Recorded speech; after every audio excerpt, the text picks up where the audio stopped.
നമസ്കാരം, എൻ്റെ പേര് ശിവാംബിക. ഞാൻ പഠിക്കുന്നത് ഉർസുലൈൻ സീനിയർ സെക്കൻഡറി സ്കൂൾ കണ്ണൂരിലാണ്. ഞാൻ ഇന്നിവിടെ വായിക്കാൻ പോകുന്നതാണ് കൊച്ചേട്ടൻ്റെ കത്ത്. കുളവി കുത്തി മകളുടെ മുഖത്തും അമ്മയുടെ അകത്തും. സ്നേഹമുള്ള DCL കുടുംബാംഗങ്ങളെ, 3 ആറുകൾ ചേർന്ന് ഒരു പുഴയൊഴുകുന്ന മധ്യ കേരളത്തിലെ ഒരു പട്ടണത്തിൽ കഴിഞ്ഞ ദിവസം ഒരു സംഭവം നടന്നു. ആ പുഴയുടെ ഓരം ചേർന്ന് അല്പം ഇടുങ്ങിയ ഒരു പാതയുണ്ട്. വലിയ ആൾ സഞ്ചാരമില്ലാത്ത ആ വഴി നഗരത്തിലെ കോളേജിലും സ്കൂളുകളിലും പഠിക്കുന്ന ചില വിദ്യാർത്ഥികളുടെയും യുവാക്കളുടെയും വിഹാര രംഗമാണ്.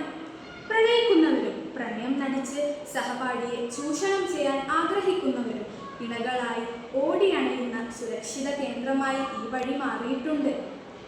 സഹപാഠിയാവാം, ഫേസ്ബുക്കിലോ ഇൻസ്റ്റഗ്രാമിലോ പരിചയപ്പെട്ട അപരിചിതരാവാം.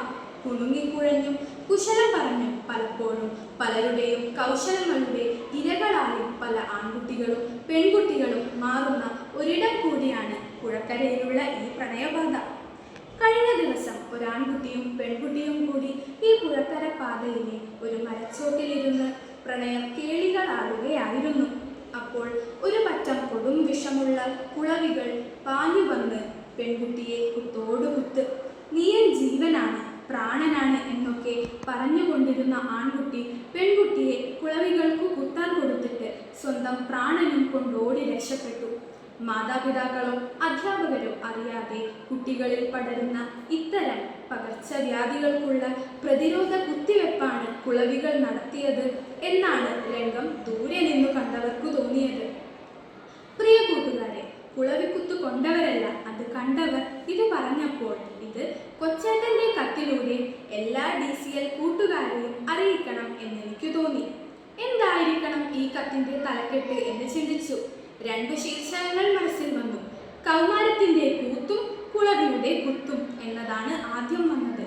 എന്നാൽ കാമുകൻ കാലുനാലും പറിച്ചോടുമ്പോൾ ഒറ്റയ്ക്ക് നിന്ന് നിലവിളിച്ചുകൊണ്ട് മുഖത്തും തലയിലും കുളവിയുടെ കുത്തുകൊള്ളുന്ന ആ പെൺകുട്ടി ഒരു മകളാണല്ലോ എന്ന് ഞാൻ ഓർത്തു. അപ്പോൾ മകൾ സ്കൂളിൽ നിന്നും വരുന്നതും നോക്കി വീട്ടിൽ ഒരു പാവമമ്മ കാത്തിരിപ്പുണ്ടാകുമല്ലോ എന്നും ഓർത്തു. മകൾക്ക് മുഖത്ത് കുളവിക്കുത്ത് കിട്ടുമ്പോൾ അമ്മയുടെ അകത്ത്, അമ്മയുടെ മനസ്സിലും കുത്തുന്നുണ്ടാകുമല്ലോ. മകളുടെ ചതിയുടെയും സ്നേഹരാഹിത്യത്തിൻ്റെയും ധിക്കാരത്തിൻ്റെയും കുളവികൾ. മാതാപിതാക്കളുടെ ഹൃദയത്തിലേക്ക് എന്നും ഇത്തരം കുളവികളെ അയക്കുന്ന മക്കളുടെ എണ്ണം കൂടി വരികയാണ് എന്ന് തോന്നിപ്പോകുന്നു. അതിനാൽ കുളവി കുത്തി മകളുടെ മുഖത്തും അമ്മയുടെ അകത്തും എന്ന ശീർഷകം കൊടുക്കാമെന്ന് തീരുമാനിച്ചു. നിങ്ങൾക്ക് ഏതാണ് കൂടുതൽ ഉചിതമായി തോന്നുന്നത്? കൂട്ടുകാർ നിങ്ങൾക്ക് വേണം. നല്ല സൗഹൃദ ബന്ധങ്ങൾ, സഹപാഠികളോടുള്ള അന്തസ്സുള്ള ഇടപെടലുകൾ, സഹപ്രവർത്തനങ്ങൾ എല്ലാം നല്ല വ്യക്തി വികാസത്തിന് ആവശ്യമാണ്. എന്നാൽ സ്വന്തം നിലയും വിലയും മറന്ന് കടമയും ഉത്തരവാദിത്തങ്ങളും പണവും ജീവിത ലക്ഷ്യവും മറന്ന് മാതാപിതാക്കൾ അറിയാതെ ചങ്ങാതിക്കെണികളിൽ സ്വയം കുരുക്കിയിടുന്നവർക്ക് പ്രതിരോധ കുത്തിവെപ്പുകൾ നൽകാൻ ചിലപ്പോൾ ദൈവം തന്നെ കുളവികളെ പറഞ്ഞു വിട്ടെന്ന് വരും. നമുക്ക് ഈ ജീവിതം തന്നത് ദൈവമാണ്.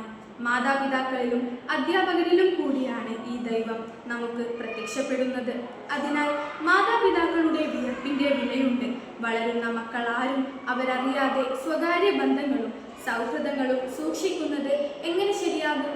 മാതാപിതാക്കൾ അറിയാത്ത യാത്രകളും അപകടം വരുത്തും. അതിനാൽ കള്ളം വെടിയാം, ഉള്ളം വെടിപ്പാക്കാം. കുളവിക്കൂടുകളിലേക്ക് വിനോദയാത്ര വേണ്ട. ആശംസകളോടെ സ്വന്തം കൊച്ചേട്ടൻ.